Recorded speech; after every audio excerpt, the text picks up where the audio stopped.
పరిష్కారం కావాలి. ఇక్కడ 10 రోజులైనా ఇంకొంచెం శవాన్ని పెట్టి, కానీ మేమన్న డిమాండ్లు మాత్రం పరిష్కారం కావాలి.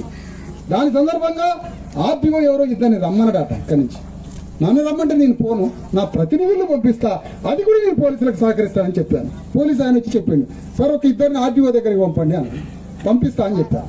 ఇద్దరిని పంపిస్తా, ఇద్దరిని తీసుకొని పోండి, మీరు ప్రశాంతంగా చెట్ల కింద కూర్చోండి, మీకు ఏ పని లేదు.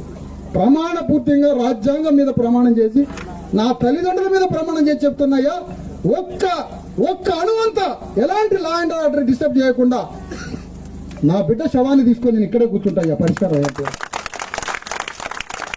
నేను ఇంతకన్నా హామీ ఏం చేయాలి చెప్పండి.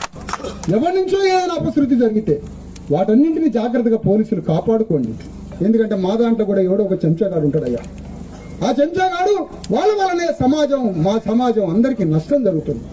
దాదాపు ఈ ప్రశాంతమైనటువంటి లా అండ్ ఆర్డర్ని కాపాడే ధర్నా రాజ్యాంగం పట్టుకొని 1000 కిలోమీటర్లు నడిచినటువంటి యాత్రికునయ్యా నేను అలాంటి చర్యలు చెయ్యను. నేను ఈ శవాన్ని పట్టుకొని కూర్చుంటున్నాను, ఆ సమస్య పరిష్కారం కావాలి.